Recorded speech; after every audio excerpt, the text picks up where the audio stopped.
following is brought to you by loudspeak.com. Certainly for teams like Caterham and Mauricio, you want to see that they're ready for the season. You want to see that they've made some progress from last season where they're always off the pace. And again, it doesn't seem like they've done it.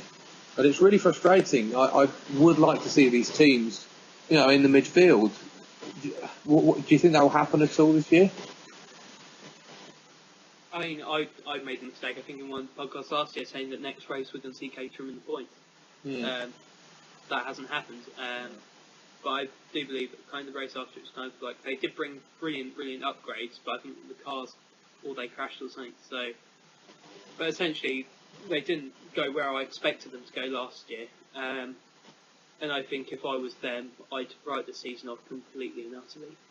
Yeah. I would still keep. I think they need to keep some development on the car because obviously they can't not develop it because then the sponsor's going to get annoyed at the fact that they're not at least challenging, trying. Yeah. So I think this year it's hard. They either develop, and then risk next year, or they just go steaming ahead and go straight to next year with the risk of losing money. And it's going to be hard for them. And I think what they need to do is just maintain it for a couple of races, keep developing till sort of the summer, and then start on next year's car. Yeah. Maybe that would be. We'll see what happens. They might do development now.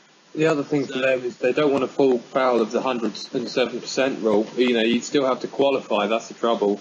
So if they were to stop development completely, they would be possibly, subject to that. And their drivers probably wouldn't be too happy about that either. But as well, definitely this year as well, that they managed to make all the tests for the first time. Oh yeah, that's true. That is. Tests before. And I think that's going to play a big role, and I'm going to hope they have some excellent updates for Barcelona next week. Yes. We'll see what happens. So maybe they're still holding their cards in the pocket, so we don't know yet. We just have to wait and see what happens. That's very true. Well, I hope so. I hope that's what happens.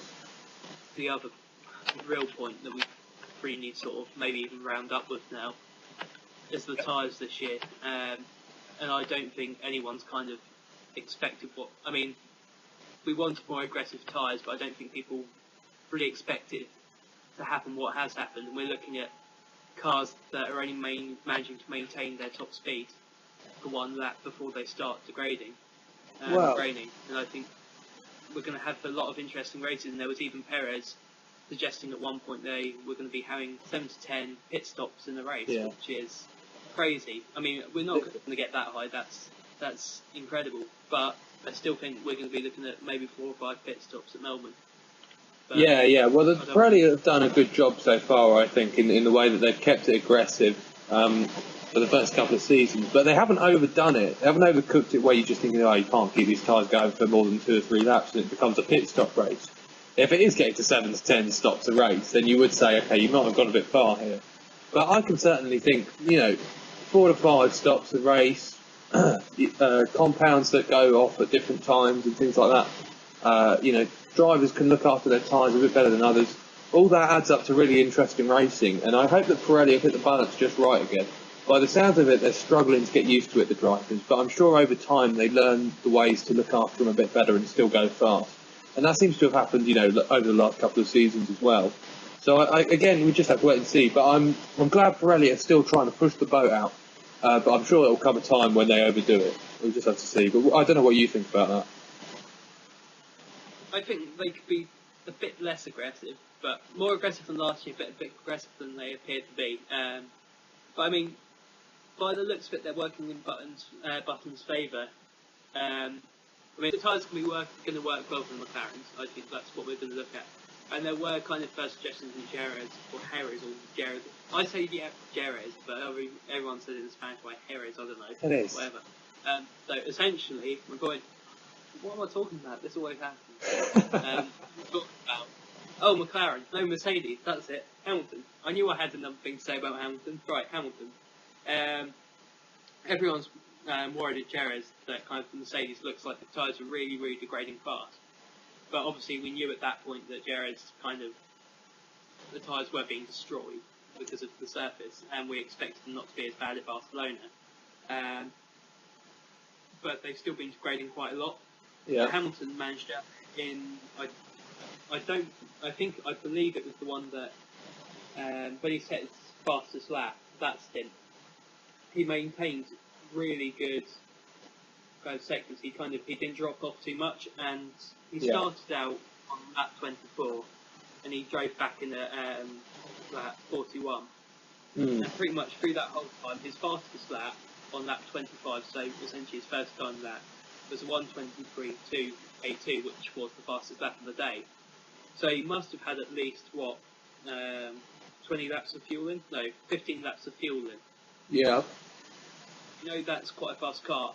Then after that, on the 27th lap, he drops to a 1:26. So we've got the degrading. That's the cliff that they talk about. Yeah, it's gone off the cliff. But between the 27th lap and the 40th lap, it pretty much goes between a 1:27 and a 1:26. Yeah. So the way I'm reading it from that is that maybe that they are hitting this cliff quite early on. Yeah, yeah. Actually make a certain amount for certain longer. So the way I see pit stops working this year is you're going to pit at the same time as a rival, and then you're going to try and use those tyres, and you've maybe got a 2-lap chance to get past them. But then after that, you're going to have to just maintain it for a couple of laps. Maybe hope DRS plays in favour. Which sounds like it. Yeah. No, but that sounds more like it would not lend itself to good racing if you've only really got that little window to try and get past people. You'd want the tyres to be in prime position for at least a bit longer than that, I think. Well, we need to look at. I don't know what the track conditions were like at that point, because obviously we've had rain at Barcelona today. Yeah. The track's been wet, so. But actually, if it's a 1:27, it must have been pretty dry. For 1:23 as fast as that. At some points, yeah. So, yeah. So I don't know what to take from it or what to say from it, but I don't think the tyre degrading will be as bad the further on the tyres are in use. I think there's going to be that certain point they're going to set a couple of flying laps, and then they're just going to slow right down. So qualifying is going to be interesting. They're going to be in and out of those times. They won't be able to go out there for 3-4 laps. They're going to essentially have one chance to do it. So I think qualifying is still going to be probably more exciting than the race still. And I think that's something that we're going to see through the season. But we'll only be able to tell in Melbourne and the races after what the tyres are actually like. Absolutely, yeah. It's all good speculation, but at the end of the day, we don't know until the race day.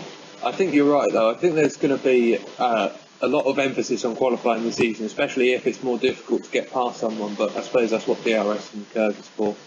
But yeah, we'll just have to see what happens in Australia on March the 17th, which is, of course, when Lousy Speak and Hard Tyres podcast will be offering you the first episode of the new season with me, Stuart, and a couple of others. So let's plug things. So we've got the Twitter, which is at HardTyres.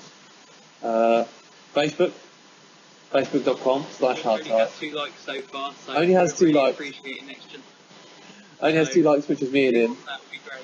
Yeah, like that, please. Email hardtyres@gmail.com. And of course, loudyspeak.com, website with all the podcasts, all the good stuff that you can go and get. And we'll be, as I say, we'll be back. Stuart, excited about the next race? Yes, Melbourne. Yes. Yeah. Although, I think I'm more looking forward to the next testing and see how that goes. And I think it might be worth just doing another quick podcast. I'm sure we'll see you between now and the first race and discuss something a bit more and see what's going on. Perhaps we'll have a couple of others. Race will be interesting. Yeah. And a very early start, so I look forward to my sleeping pattern being ruined further. Yeah. So, just stay up for how it. about you, Jacob? But, yeah, no, it should be exciting. Australia's usually pretty good fun as well, I tend to find. It's usually worth the effort. But I don't know. We'll have to wait and see. I'm sure there'll be plenty more talk up towards it, and then, should be fun. But until then, we'll maybe have another little... Go on, sorry. Yeah, I think as well it's going to be worth mentioning that Sky are actually going to be broadcasting the testing in Barcelona next week. It will be in 3D, but I don't have 3D glasses and I don't know how many people do. I don't know if that helps. So, no, I don't know what it will do, but maybe the cars will come at you fast or something. You'd be like, whoa! I think that's worth mentioning that we'll try and bring you some clips next week, or do some video, or bring something else into it next week for the testing. Yes. I guess if anyone has any questions about Formula One and We're the guys to ask. up with questions, and we're trying to answer them. Yeah. I imagine we'll just look online or Google it ourselves and Yeah. try Yeah. and think of a decent answer without looking. Experts. Know how We're to use it. experts. Yeah. Brilliant. We turned out to be Formula One connoisseurs in the end, I'm sure. Hopefully, yes. Yeah. One day I'll go beyond calling them the round things that make them go. So let's leave it there, I think. So thanks for watching. Back in a week maybe for another video, possibly with more people. And keep an eye on our Twitter page for any announcements about the hosts or the next episode or anything like that. But until then, Twitter folk and YouTube folk, have a good day. Good night.